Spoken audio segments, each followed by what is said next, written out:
When I was a kid, we lived in Bandon out on Seven Devils Road. At that time, I don't know if this still holds true or not because I haven't been there in 20 years, there was lots of wooded areas. This was the 80s, so I pretty much did whatever I wanted during the summer. I would pack a backpack with jerky and a sandwich or two, and go out and play in the woods until dark. I was big into Rambo at the time, so I had my survival knife, BB gun, canteen, and camo. I would spend all day digging hidey holes and covering them up so I could pop into them and cover them with the lid that I made and hide out. I thought it was pretty awesome. So anyways, one day, near the end of the summer, I hear my mom call out to me while I'm out in the woods, which was weird because our house was the opposite direction from where the call came from. So I hollered back at her and she said, "I'm over here." So I went towards the sound of her voice. This happened a few more times and I kept following. At this point I was getting a little freaked out because there was no reason for my mom to be out that far in the woods. In fact, she hated the woods, so she never stepped foot into them.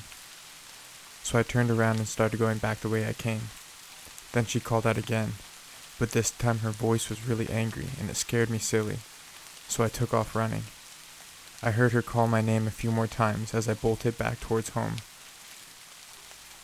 I was getting really tired from pushing through the bushes and the undergrowth, and it sounded like she was getting closer. Finally, I made it back to the area I was familiar with, and I needed a breather. I hopped into one of my hidey holes, and covered up and sat really quiet. About a minute later, the steps got much louder. Whoever was behind me was really close. They didn't talk anymore though. I could see a little from the hole I was hiding in, so I was watching them. Sure enough, I saw someone in a pair of boots and blue jeans pass by. Whoever it was passed by, and I stayed put for what felt like forever. When I felt like it was safe, I covered my hidey hole back up and bolted to my house. My dad had just gotten home and I told him what happened. Being the 80s, he told me if I was lying he was going to whip me silly, and he had me take him out where I was. Sure enough, there were boot prints where I hid, and whoever had made the prints had doubled back and went back into the woods. He called a few buddies of his, and they followed the tracks for a while, but lost the trail pretty soon after that. We moved soon after. The person following me isn't what freaked me out. What freaked me out was whoever was calling to me sounded just like my mom. And the question that freaked me out even more, how did they know my name?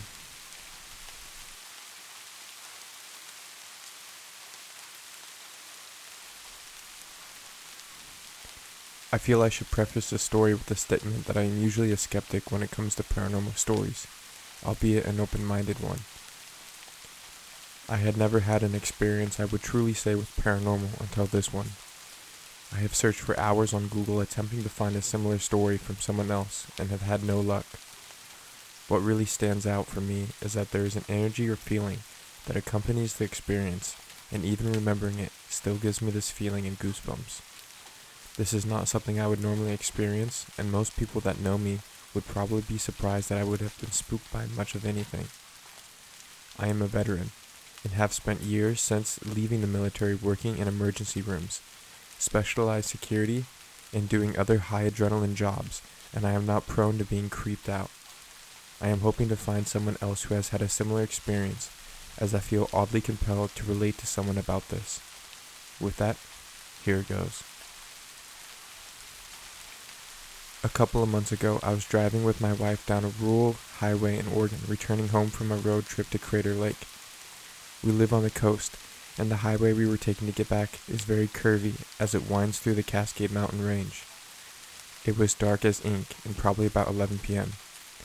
We were driving along and I was watching the road, going about 45 miles per hour. We round a bend, which makes me slow down to about 45, and just as we get around it, my wife suddenly says, "Look out, there's a person there." It takes me a second for some reason as I let off the gas that I notice him, her, or it, crouched near the side of this 2-lane highway. On my left side is a person wearing what looks like gray baggy sweats or clothes and a reflective vest. This is an easy 20 miles in either direction from civilization and is heavily wooded. Just think Oregon coast forest. I begin braking and instantly the figure stands up, faces us, and begins jogging directly at the car. It felt like electricity in the air, as when she faced us, her head was flopped to the side, like her neck was totally limp, and her mouth was wide open. She appeared to have gray hair, and her arms/hands were held up to her chest, her wrists curled. Her legs didn't seem to be working right either, as she hobbled at us. Think like severe, progressed multiple sclerosis. Then it hit, this primal feeling of dread, like my subconscious knew something wasn't right. I couldn't fully focus on her as the car was still moving and I had to steer, but my wife was looking right at her. My first thought normally would have been to hit the brakes and see what was going on, as once again this is literally miles and miles from town, but there was this feeling of dread in the air, and time almost seemed to slow down.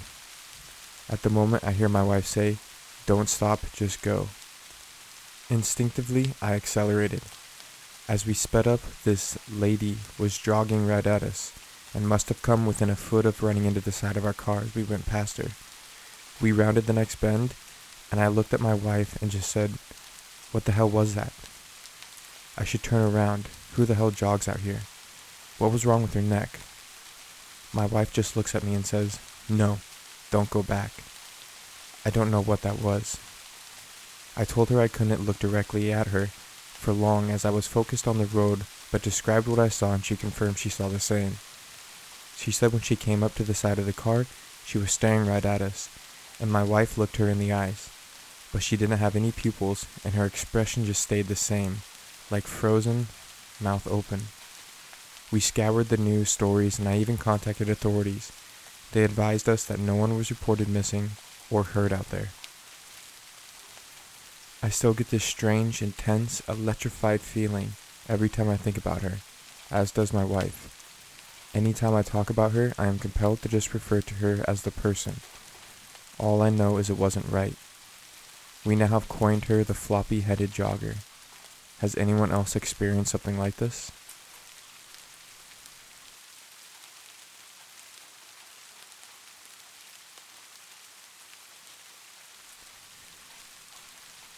This may be a ramble of thoughts, but after recently stumbling on this sub, I finally felt I found a place I could offer something that my family and I experienced a few years ago that to this day still gives me a shiver. I have been camping, solo backpacking, and hunting my whole life in Oregon, and felt comfortable in the woods and have a deep respect for nature. A few years ago, my wife, daughter, and 2 German Shepherds went camping north of Mount Jefferson, Oregon.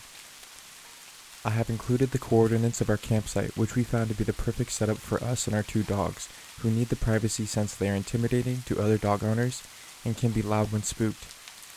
It was not an established campsite, just a nice horseshoe off of a United States Forest Service road that had flat ground, full trees, and a fire pit. The first night my daughter wanted to sleep by herself in a 2-man tent right next to ours. It was maybe 2 feet away from my wife and I's tent. We made the male German Shepherd sleep. Guts is his name, with her in the tent. The whole first night, neither my wife and I could sleep. We both heard footsteps. They were heavy, not like the typical forest creatures scampering around the night. I was well armed because I was paranoid from reading recently before departing about a dad in California who was shot and killed in a tent next to his 2 infant daughters. Needless to say, both my wife and I had 2 pistols and my rifle with me. The dogs are great at detection, and this is why I felt my daughter could sleep alone, because Guts is completely fearless, and nothing would lay a hand on her without a battle to the death. All in all, nothing but bad vibes and loud footsteps occurred that night, which I ultimately decided was a deer or maybe some elk. Day 2. We go for a walk down the road, and maybe 300 feet away, see the circle area in the photo. I see an abandoned road where a rusted gate post, the gate was missing, was covered in vegetation. Something of blue color caught my eye, and Guts immediately takes off running down the abandoned road.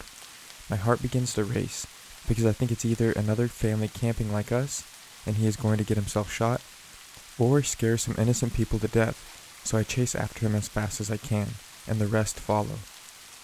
He stops after 20 feet into the road from me yelling his name, but I have covered just enough distance to see that there is nobody there, but something is off about the sight. I yell, "Hello? Is anyone there? Sorry about the dog." I got no response. My curiosity gets the best of me, and I have to see what the site conditions were.